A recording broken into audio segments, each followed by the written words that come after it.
Hello and welcome to Transforming Worlds.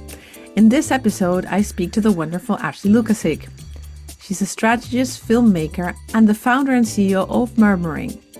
Ashley curates powerful experiences that help creative leaders and organizations reconnect with their purpose. She's built a career exposing organizations to human-centered design as a means to respond to complex challenges for which they may not have a pre-existing roadmap. Ashley spent several years at the visionary design school IIT Institute of Design, which inspired her to launch and co-produce the new Bauhaus, a feature documentary with Opendox. Murmur Ring's global immersive experiences and multimedia content connect design pedagogy with emerging technology and culture. Ashley is the co-chair of the auxiliary board for the Design Museum of Chicago and holds an MA in Anthropology from the University of Chicago. Her work has been featured on Architectural Digest, Design Milk, the New York Times, Forbes, and now on Transforming Worlds. So I'm excited to share this with you. It's been a lovely conversation, and I hope you enjoy it as much as we did. Tune in. Hello and welcome, Ashley. How are you today? I'm great, thanks. Thanks for having me. Thanks for being here. I'm really looking forward to what you're going to share with us. So tell us about what is transforming in your world right now. Well, I think the question is sort of what's not transforming in all of our worlds right now, right? I mean, this is a really, really um, complicated time. Yeah.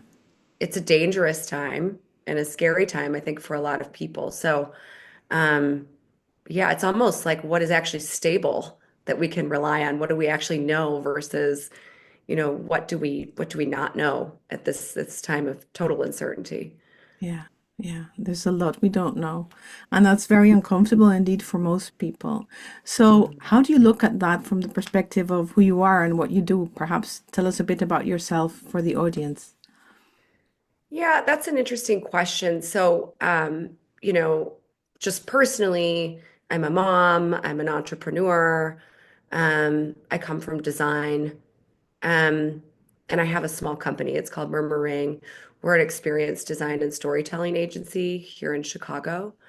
And we do work globally, but my background is really in human-centered design and design strategy, which I think you and I share.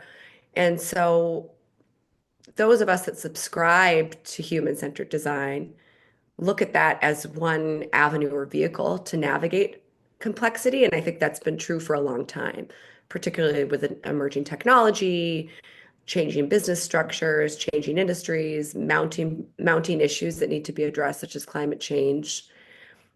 There um, has been, this look toward design as one way to help us, in some ways, experiment our way out of that problem.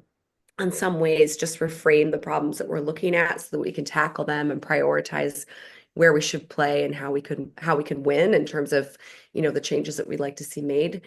Um, so that always remains foundational to everything that I do. Hmm. But I really started my organization to bring people back into the body, bring people back into the self, bring people back into nature, bring people back into community with one another as almost like an antidote to this sort of digital world that we're living in, and that we're going to continue to live in.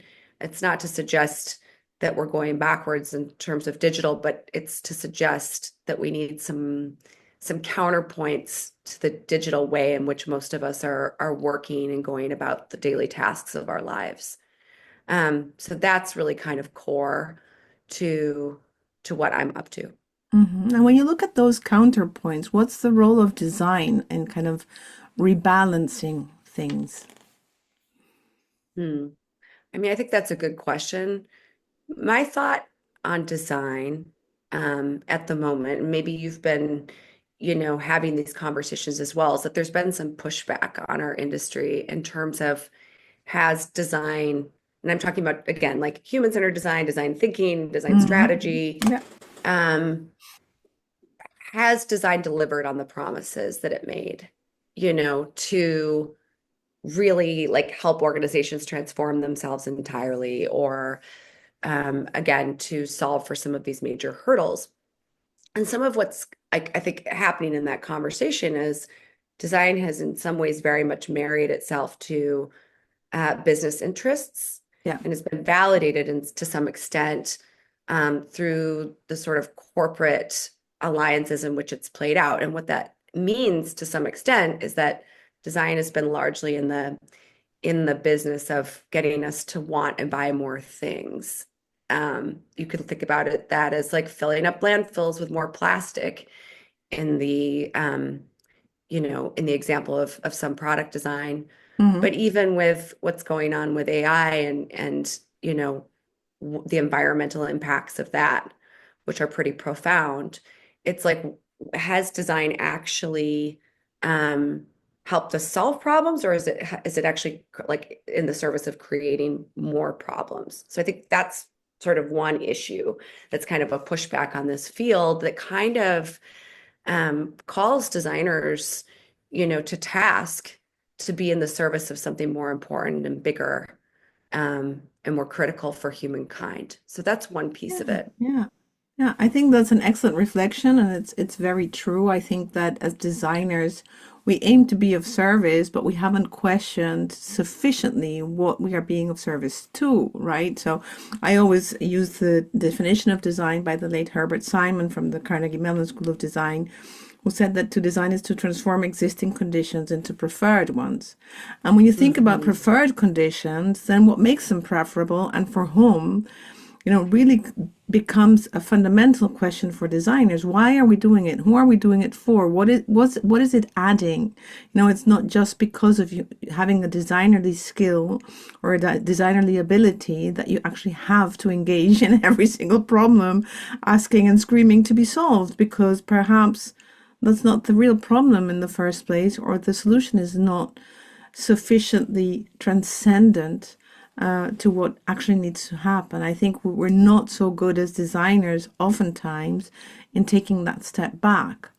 Or maybe to look at it from the perspective of murmurings, taking a step even deeper into the situation to really, really immerse ourselves and understand what the goings on really are about. Yeah, I think all of that's true. I have a couple of responses to this. I mean, the first thing I would say is I think we can be critical of our shortcomings and ask ourselves to do more and do better Mm, without sort of like throwing the baby out of the bathwater right. in terms of the power that design has. So I don't want to suggest that I'm not, I subscribe to design. I think design has a unique capability of helping us see things differently and also bring together kind of, multidisciplinary Yeah. voices into a conversation and reveal insights and truths and see patterns, and look at things analogously. So much of what we do with Murmur Ring relies on design as a facilitation vehicle, Right. as a way of kind of seeing. But in some ways, we've made design this facilitator over here rather than having it be so central to the conversation, which I think also happens so often in this field is you have conferences and you have events and you have symposiums that get caught up in talking about the process of design, and that becomes quite boring Yeah. and uninteresting to anybody outside of the field. It's like, you're just talking to other people that are already kind of bought into this thing, and it doesn't help make design any less opaque for people who aren't part of the club. Um, so that's one piece of it. And then the other thing that you're talking about that I think is really, really important is this idea of preferred futures. Right. Um, and, we're in a moment again where we're kind of being confronted with just an onslaught of a lot of bad news all the time. And we're being activated really deliberately, by each of those kinds of moments and pings and tweets. I don't know if they're still called tweets now that it's X and not The Twitter. I don't know X's, if I it's don't like if know what they're, they're called nowadays. yeah. I left the platform. Yeah, good. But, the posts and then even, these like email Yeah, inboxes, which are yeah. full, and the news feeds and the whole thing of it, we're getting really, really overwhelmed. all the time by negative stuff that is really difficult to respond to and even form a point of view on. And there are psychological studies that have shown that when people get overwhelmed with too much information, we simplify and we filter what it is that we can like receive and take in, and we start to revert to things like single issue voting, and knee-jerk reactions that can be a contributor to the polarization that we're seeing very much in the United States, but I think around the world. Yeah. So part of what we also try to do with Murmur Ring is bring people into a very, very different kind of setting that's really focused on concentrated time and reflection and space and being in the body, and then actually as well being very much exposed to promising models that come from unexpected places about how we might do things differently.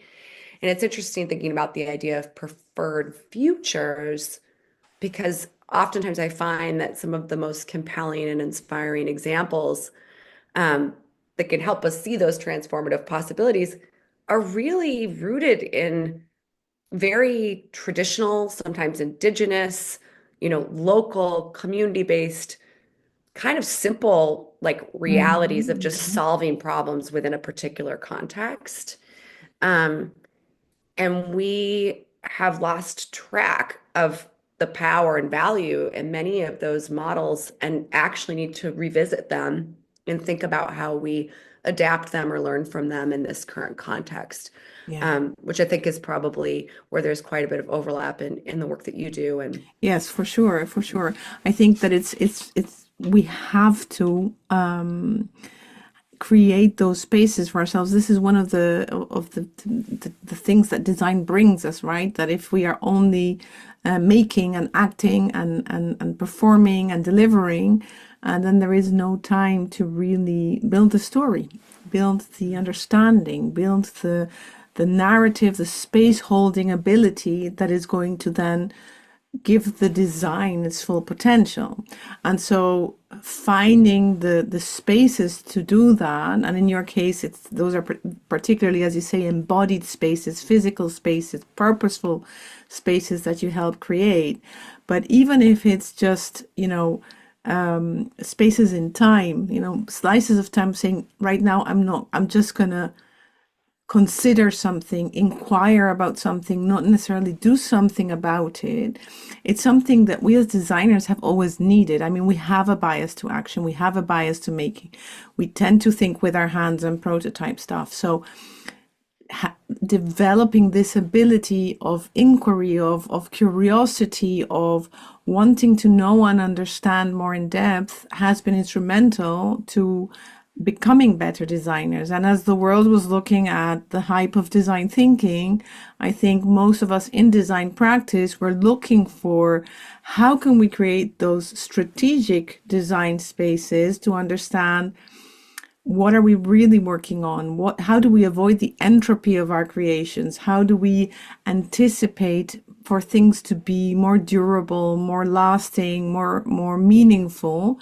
And that is something that we still need to catch up to in business practice, in societal practice, where we've just been carrying on with business as usual. So I think there is a huge overlap there, but I still am very intrigued as to what it is that led you to create Murmur Ring in this way. Because when I was first attracted to your business and what you do, I was the first impression I had was about the power of the collective.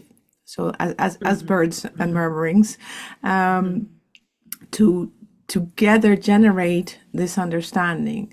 But I may be wrong. So tell me how you got there. What led you to create this agency and this space? sure. So maybe it would be helpful if I just briefly explained the components of the business, and then I Yes. can work back to the origin Right. story. So, certainly one thing we do with our clients and our partners is we act as a strategic thought partner. And a lot of that work is grounded in human-centered design. We rely on a partner kind of like ecosystem to complete some of that work. So when we feel like we want a different kind of facilitation, or like we want a filmmaker or something like that. We'll bring in different partners and we can be very bespoke in the way that we craft our projects. Um, we do create short form, mainly like documentary style content for our clients as well, which are largely architecture, design, Yes. creative, social impact, academic clients. I look at my client base right now and I think, wow, no one is safe in this current political moment where everything is being attacked. But anyway, that's another story we can talk about if we have time. Mhm. But then the real reason why I started the company and the thing that I'm super passionate about is curating these immersions. And the immersions are in-person, intimate, oftentimes multi-day experiences, um, where we bring people together in real space and time to share experience. So that's the collective piece of it. There's a lot of Yes. aspects of what we do that can kind of talk to this idea of collective, but I think it's the shared experience that Yes. we're creating. Um, and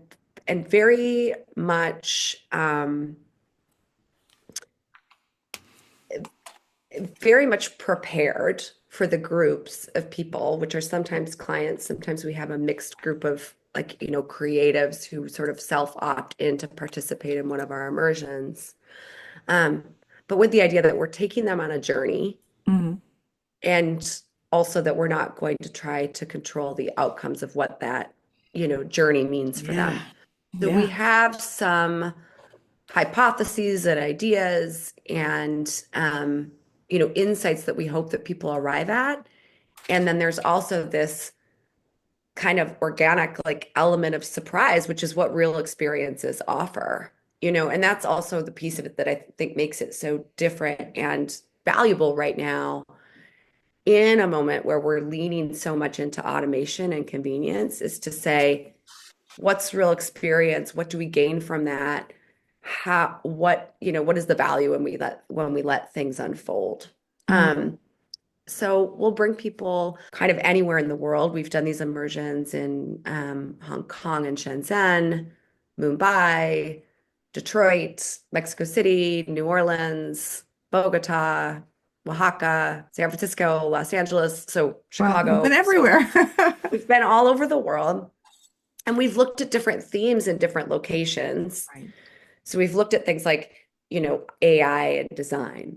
We've looked at changing infrastructure. We've looked at the housing crisis. We've also looked at um, sustainability in the context of conflict. That was the focus of our immersion that we did in Bogota a few years ago. And so we had these sort of different themes, but what they all share is that they're very much about that kind of visceral high touch experience that's Mm. shared, with this group, which is generally around 20 people. That's like sort of the magic number. Hmm. And we're exposing them to people and models that they would never have found on their own. So for example, they might be with like a graffiti artist in their studio, learning about how they're mobilizing social change through public art. Hmm. We could be with an entrepreneur who's trying to address climate change in a very new to the world way.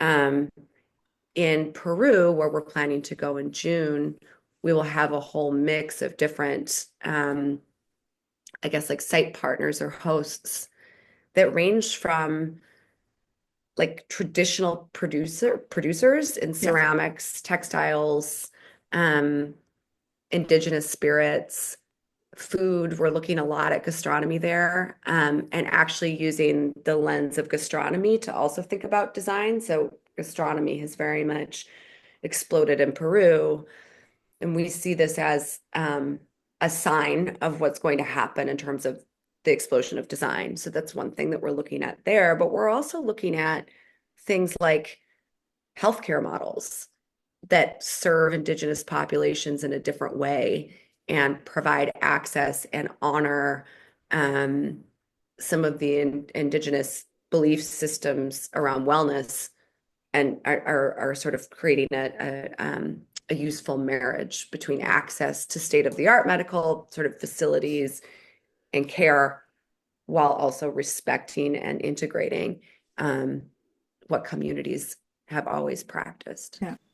Yeah, that's super cool. And we might say that these experiences are very transformative for the people that are participating in them. How would you define that transformation? What is transformation? I think, gosh, what is transformation? That's a huge question. I'll try to answer your question and we'll see if we get there. But Yeah, I'll start with the first piece, which is like what's transformative for the people yeah, that participate. And I think like the fundamental thing really is that like it honors our humanity. Human beings are not the role that they perform at like X corporation where they work or yeah, right. whatever. Like that's where when you ask me, who am I? It's like I'm going to lead with like I'm a mother first, before anything else. Like our Mhm. humanity matters. So I think that's the first piece is like providing a space again where people can come back into that and kind Yeah, of be reminded of that and still do good, thoughtful work, thinking work and making work with peers, whether that's their colleagues or other kinds of professional peers, um, that can help them really rethink, their industries, rethink the organizations that they're working for, rethink the problems that they're trying to solve. So deep thinking, but in a sense of like where it's really situated within the body and in the shared experience. So I think that's number one. And when I started doing these immersions in 2015, that was a different time. oh yeah, I had the kind of hypothesis that this was going to be a valuable thing to offer, like, okay, you can get a lot of stuff on YouTube now. Do we still need the traditional conference moment? Do we still need these moments where we bring people together kind of and do the kind of unilateral interaction. Yeah, exchange. Yeah, the unilateral kind of exchange of information. Like we're up here on stage and it's an audience. I was like, can we disrupt this and do this a little bit mm, differently that like requires there to be a more mutual exchange of information and yeah. engagement. So that was like the first hypothesis, right? And that was really conceived as an alternative to a traditional design conference. Well, it was great. It was valuable. It did the job it needed to do. But now in 2025, like 10 years later, totally different thing. I mean, we've been Zooming, we've been working remotely. People don't even realize like how isolated and kind of burnt Yeah, out they've I become. hear you. Yes. And there's a like a sort of atrophy of some of these muscles, I think, of um, being able to socialize, like being able to, tr like just treat your work in a way that you're more like fully engaged, treat your life in a way where you're more fully engaged. So I think it's really necessary now. And I've actually started to talk about it more as like an intervention, not the only intervention. There needs to be many, but I think it's one of the sort of like interventions that are needed to kind of like help people reboot and get re-inspired, and feel like they're part of sort of like part of a community of other people, which I think a lot of people have lost that feeling. So you'd say that the transformation is in the reboot? I think that, yeah, I guess like that's part of it, I guess. Yeah, I think it's partly that. And I think it's also the examples of things that they're exposed to. Like Right. when you know, are working with, say, um, like I did a project with like a software tech, company Hmm. that was focused on the construction industry. Yeah. This isn't necessarily an industry that looks so much to the creative for inspiration, but we curated the immersion for them to show them where, like, what is actually happening, um, kind of adjacent and related to the area of construction and contracting. So we looked Yeah. at like environmental repercussions and life cycles of materials. We looked at the job landscape, um, in an industry that believes it has a labor shortage. And it actually turns out that there's a whole slew of young, you know, um, Black men on the south side of Chicago that are like lining up and on sort of a wait list to get these vocational jobs. And they didn't realize that the way that they've been looking at things and what they've kind of been exposed to when it comes to their own industry has been obscuring the actual assets and opportunities that they have. So that was very, very eye-opening for them. But it required really taking them out of the traditional environments that they spend time in, um, introducing them to very different, people that are doing very different kind of work Yeah. for them to be able to see that. Yeah, I can see that. That's super inspiring. And they must feel really inspired, but who or what inspires you? Well, I'm inspired by a lot of things. I I wish can I was hear more that. I wish I was more inspired or motivated by money. Mm. I think I'm less motivated by that than I It's a probably should problem with be. most designers, Yeah, unless you really yeah. make it big, then that's a different thing. But yeah. Yeah. Um, I mean, I really do love curating these experiences. And part of that is the opportunity to spend so much time myself as I'm scouting and learning and meeting these people, um, to learn so much about these different cultural contexts around the world and like develop really deep friendships. And a lot of times we'll do something and then, it becomes this kind of lifelong relationship where we continue to partner and there are like other things that kind of come up in ways that we can support each other, um, which is really phenomenal. So that's very Beautiful. inspiring Yeah, for yeah. me. I also stumbled into this world of like filmmaking, which is interesting via design. Um, and so, you know, like kind of surfacing stories and being able to tell all of these untold stories in a different way, and help people access them differently is something that I'm also pretty inspired by. Mm. Um, and I'm about people. So like in Chicago where I live, you know, it's like this just robust creative community, of folks, and it's really, um, I think, inspiring for me every day to see what friends and collaborators are up to, and determine different ways that we can pair people up and create these kinds of synergies and opportunities. Because again, like especially now, I think we need to think collectively and we need to think more about power and numbers, as opposed to individuals and organizations struggling against the grain to kind of get work done, and be resilient against funding cuts and everything else. Yeah, yeah, I think that, I mean, things have gotten really out of proportion now, and it feels really surreal in many ways, but Mhm. still there is this duality has been continuous through time. It's part of how humanity deals with reality. How do you help yourself and others work with that contrast of things that feel confining, but also liberating once you get to the other side? But Mm, then, of course, because you've seen the potential of that liberation, you still have all these confining and constraining elements that need to be purged out, and that's a huge transformative process in and of itself. It's not just getting to butterfly; it's kind of, making sure that you don't become a flying caterpillar. So, how do you navigate that tension? hmm, hmm. Yeah, I think that again, part of the sort of feeling that individuals have of like sort of being overwhelmed and helpless against all the different challenges that we're looking at is part of the problem, right? I think it's like people are feeling like there's no starting point, but they Mm. also feel very alone. I think people are being asked to do a lot more when you Yeah. think again about like like as a perspective of like employees. Um, and yet like the sort of like conditions that they're working within are not well suited to like that kind of creative thinking, to that sort of like out of the box kind of innovative approach, um to to actually getting there.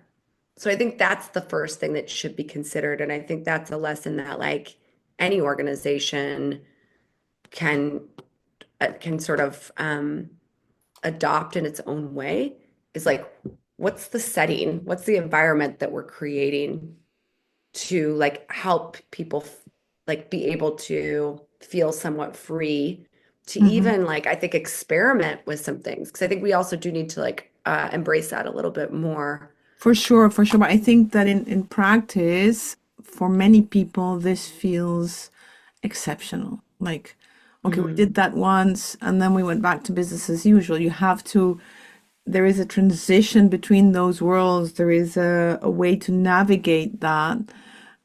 That is a skill. Like it's something we have to learn as designers and as people. Once you've seen things, you can't unsee them, but then you go back to the world as it is. And we as human beings, we can only change little things at a time. And how do you not get disheartened? How do you continue in that process? I mm, think from a creative perspective, it's, I mean, not that we don't get disheartened, we mhm, certainly do, but we kind of have this perhaps naive, I don't know, but kind of joyful sense of adventure that like, okay, mhm. then I'll try again. There has to be another way, right? But for most people, that's not the case. So yeah, so okay, so as you're saying that, I'm thinking about two things. One, every artist that I know and respect is like sees the value in process Yes, struggle and is work and critical. works an idea for a long time until they finally like Yes. arrive at something that feels like it's like there like they're looking for the there and when they land on it it's this like real triumph. But it's all of this kind of like work in progress along the way to get to that point. So that's like the one thing that's in my mind. The Yeah, other thing that beautiful. I'm thinking about is from a parenting perspective. Like I remember getting this book from my ex-mother-in-law when I had just, had this brand new baby. And I was first time parent. I didn't know what I was doing at all. Like, you know, and there was this kind of instructions like in this book, like you need to get this baby on this feeding schedule and you know, every couple of hours you do X, Y, and Z. And if the baby Oh starts to gosh, yeah, cry, if yeah, the baby yeah. starts to I cry, hear you you. you wait until it's the right time and the right hour so that you can get them on a schedule. Like this book was based on this notion of like trying to control Right. a human being to make them more like efficient and predictable. It was like I threw it against the wall. I was so angry like a couple days into being home from the hospital because it was like a total denial of again like our instincts. Like we have instincts, but if we don't use them they will numb out and they will Yeah. atrophy. And like, especially when it's something like having a baby, like we've been doing this forever. Like if your infant cries, for Christ's sakes, feed it. Like there's simple things like we know, you know what I mean? We know if we Right. like give ourselves the permission to pay attention. And I increasingly, in the sort of in the years of my career have gotten a lot more comfortable with like leaning into instincts. Um, so that like, hey, this feels really right and this connection feels really good. I don't know where it's going to lead, but I'm going to keep pursuing it because if it feels like that, there's got to be something here Yeah. versus, Yeah. hey, this looks really great on paper and is going to be very profitable, but I'm having a really, it feels jerky, it feels awkward, like oftentimes that's not worth doing. It's actually going to be a nightmare and it's going to distract you from all this opportunity that maybe we need to create for ourselves. Like I Yeah. think there's such a tendency to like kind of react to things that come to us and show up and instead of saying, again, like as designers, what would we like to see? Like, let's create the thing over here, Right. And I think we all need to be doing more of that.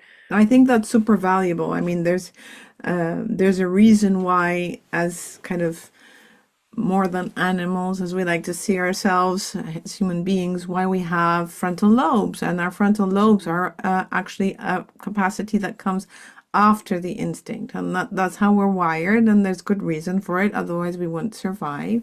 That's why our human capacity is post-rational. So first we live, we experience, and then we interpret.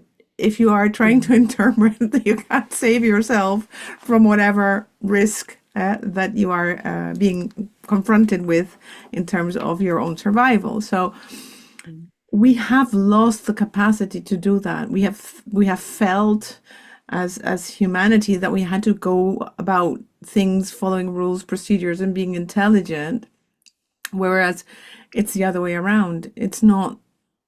Those are just sort of guardrails or guidance, but they're not there to not make you think. They're there to guide you through the process, and still you have to rely on your own abilities. But we've been really disencouraged through, well, things like, a manual how to be a mom and treat a baby like a machine, things like going through a school system. I mean, myself, I went to British school.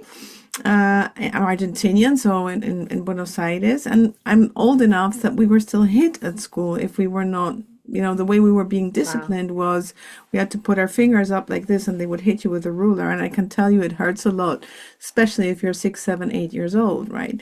So this is how we were told to follow the rules. And before you know it, guess what?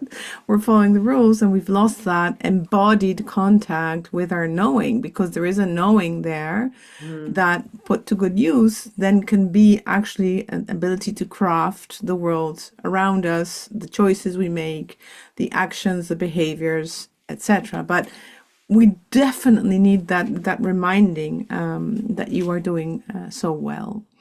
And do you also look to nature or to technology to look for examples of how to learn? I mean, I'm fascinated by all of the work that's going on around, like, like the biophilic studies and Oh, things yeah. like this. I think it's really incredible.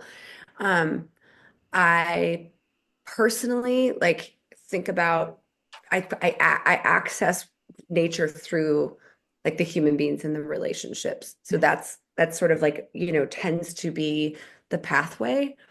And what I've found is that there are all of these incredible models, everywhere from like an urban farming model in Detroit, um, to ceramics in a remote village in Oaxaca, Mexico, that have a naturally rehabilitative, um, like sort of effect on human beings and nature at the same time.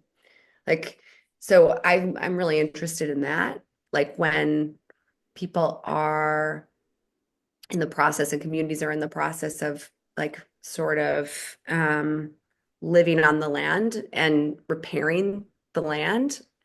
Um, that oftentimes is like sort of an ultimate like way for folks to find healing. So that's where I've like looked at that, I think, the most. But I think it's really, really, really important. And again, something that it's kind of comes down to the same idea. We've sort of been, we've been conquering Earth and treating it as and treating all of these resources as sort of as things to sell and buy. Yeah. Yeah. I mean, we are nature ultimately ourselves. So logically, that is a fantastic way to connect with nature when we can connect with that part of ourselves. Mm-hmm. And I think that goes to my previous question on transformation when we talked about being the rebooting, but Mm-hmm. it's a rebooting in order to connect with that healing capacity, which is perhaps one of the most human capacities that there are. The Mm-hmm. ability to empathize with what's happening and do something about it, to Mm-hmm. see the suffering and the need and the opportunity and the potential as well. Sometimes we use it for the wrong reasons, but when put to use for the good, for the Mm-hmm. prosperity of all, then it's an incredible capacity that does everyone good. What do people say when they return from the immersions? How do they multiply that effect in their own worlds? I mean, one of the things that's really thrilling for me is like the relationships, the deep relationships that people form with one another Yeah. that they then maintain. And so the sort of like network grows and people feel like they're like part of this thing. So I love that. Um, I think that part's really exciting. Yeah. But yeah, I think people say, hey, it's been 5 years and I'm still thinking about these profound, like kind of moments and insights that I gained when we did that thing, all those years ago. It still comes up it comes up in my work. It comes up in my life as I'm trying to think through, you know, complicated topics or, like search for examples. They go back to these reference points. Beautiful. I mean, Um, that's my hope with this podcast as well. That's why it's called mhm, Transforming Worlds, because we look into the worlds of different people and see how you are transforming and what it is that you are transforming. And we learn from that because there are patterns in the human behavior. I mean, perhaps most of our listeners are in the design and creative industry, but not all of them. I've got lots of people in the audience that are doing all manner of jobs in all kinds of industries. And listening to these stories shows them, oh, but maybe I can do it in my own way, in my own world, and it gives them the perspective. And I think that we are here to do that for one another as well. If we would fast forward, say, maybe 5 years, 10 years, 15 years, even further into the future, and we would all be doing this, sort of slowing down to observe and absorb and learn and transform and bring this back into our worlds and kind of feeding that forward and towards one another and kind of generating this in our world. What might the mhm. world look like? I mean, it's interesting because people say all the time, like AI is going to allow us to have time to do the things we want to do. It's going to free up the stuff that is like, we don't feel like doing, and then we'll have the, and yet you see all of this kind of like music and art and stuff being like AI generated. So it's Yeah, like, what is really happening there, I think is a question. But I've thought about this recently. I was just thinking about this yesterday with like an architecture client that we worked with rather extensively over this past. We were working with them for a while, but this past summer we did this sort of like multi-stage immersion program with them, and it was focused on the housing crisis in Los Angeles. dear. Um, and trying to really like immerse ourselves, immerse them in what that's really about, from many, many different angles. Mm-hmm. What is the advocacy piece of this? What is the like modular construction piece? Who are the people that are on the ground trying to provide resources? What is the reality of folks that are, dealing with houselessness? Um, and so we looked at this, extensively. Um, and there were many benefits, I think, for um, this particular client and the team of leaders that had the opportunity to participate. One of the things that I think uh, any kind of firm that is like dealing with an upending of AI in terms of fee structures and things like this could consider is if you're trying to retain like your profits, and you know that AI is going to suggest to your buyers that they don't have to pay as much because these things are going to be automated. So the sort of like rote tasks that you were billing for can be done much quicker. Like, can you build in this other part of your work where you go much, much deeper into really like the research and the exploration of the problems, like engaging with the sort of like end users or communities or audiences that you're designing or building something Mm-hmm. for? Like, what if the proposition is, yes, AI is going to replace these certain tasks, but that gives us as an opportunity to do much deeper, better work that's still just as valuable as it was before. Um, so that's something that I've been thinking about, you know, um, like actually being able to sort of like really um, demonstrate that for folks. You know, there is this, I believe it's an Englishman, or was, I should say, an Englishman, who talks about bullshit jobs. Have you heard this concept? No.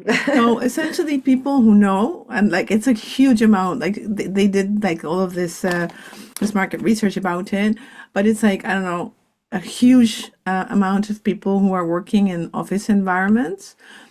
Deep down, like they know that if they won't show up to work for a couple of weeks, nothing would happen. And he's dubbed this Not bullshit jobs. essential. Yeah. And bullshit jobs, I mean, aside of the fact that people said, I know I've got a bullshit job, we have to be respectful of the fact that people are so scared that they will not have the ability to pay their rent or pay their mortgage and become houseless or worse, homeless, that they live in this fear to continue to propagate the nonsense, which is what it's saying. I mean, bullshit jobs is very provocative, but it's like nonsensical jobs, jobs that are not adding value to our collective life on earth, right?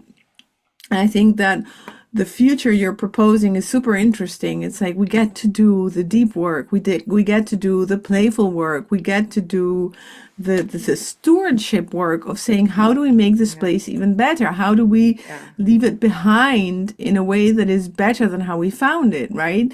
And then this becomes a very positive movement of people actually connecting with their bodies, connecting with their hearts, connecting with each other, which is what you are now doing in the micro world through what Hmm. you do. But now you're proposing like this future where, well, if we were all doing that, Hmm. then we could leave the nonsense work, the repetitive work, the work that is, it's not that it's not essential, but it's just not it's too routine, it's too boring in the end for us to be doing repetitively. And then we can get to the more original stuff, to the regenerative stuff, to the healing stuff, to the things that are going to help us co-create Hmm.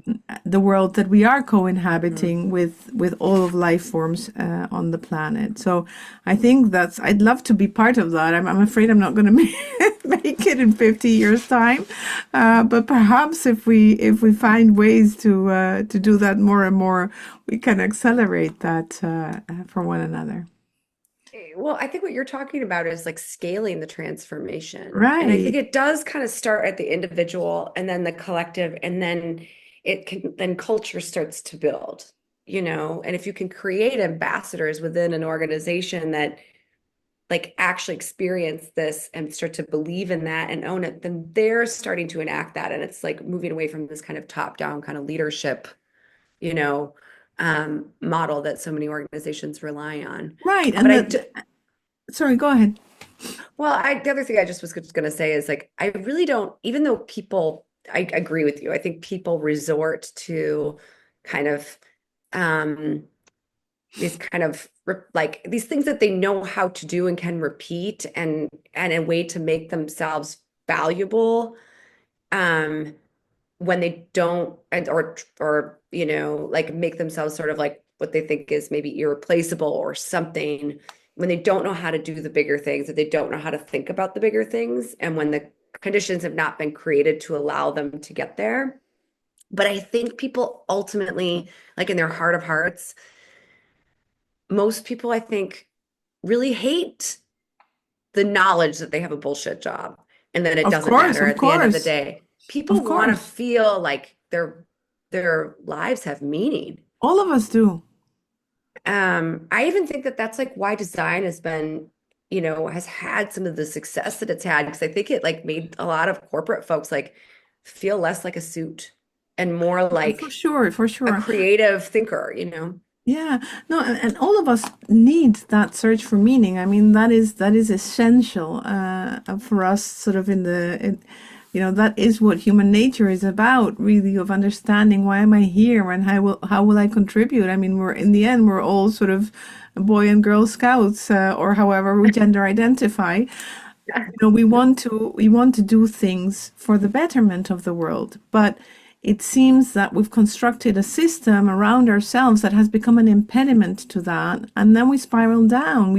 We spiral into what you referred to from the beginning as well, sort of a society that is kind of is coming to, it's grinding itself to a halt because it doesn't know how to break free from the conundrum of you have to wake up every morning and go to work and earn a living, which is actually not to live life. It's just to pay your rent. We call it earning a living, but there's no living involved, And then there's all of this sort of us getting caught in this machinery where we feel we don't belong, and then there's this loss of a sense of meaning, as opposed to this world that you've presented, where we can say, okay, let's reboot for a minute. Okay, folks, this is like, let's get back into our bodies, let's get back into our senses, let's get back into being human.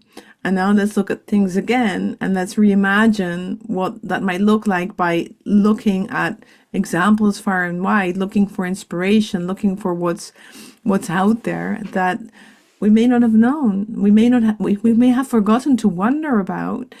And then this becomes a permission to continue in that search. Today's systems, and when you talk even about like Suits not daring to be creative, I'm afraid that behind that is a sense of jealousy, competitiveness,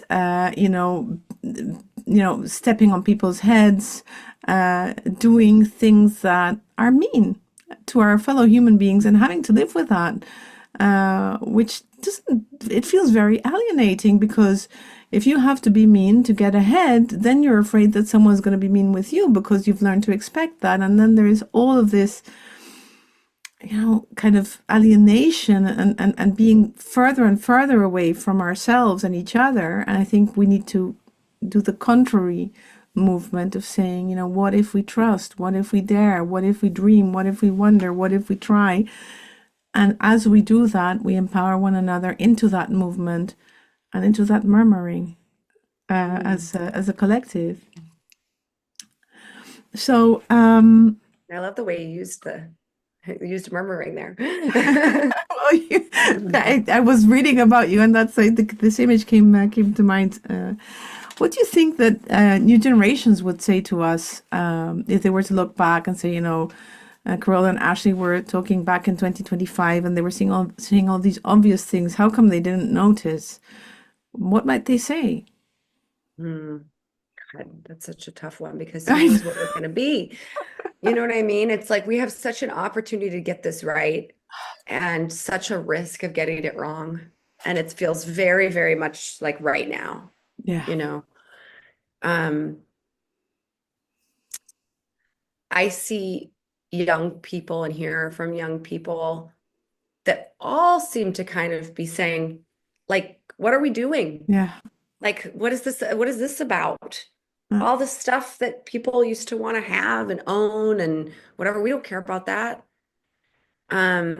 So, and really concerned about what's happening with, the semantics and these like little, these kind of really trivial rabbit holes that we tend to go down right now, which is kind of like part of this moment, which is really a crisis of sort of truth in media and journalism. Like, we're dealing with that too. And I think that's what makes the situation feel exponentially worse maybe than like a previous moment where we had the same like sort of main issues perhaps, but without this level of kind of manipulation of our mind share.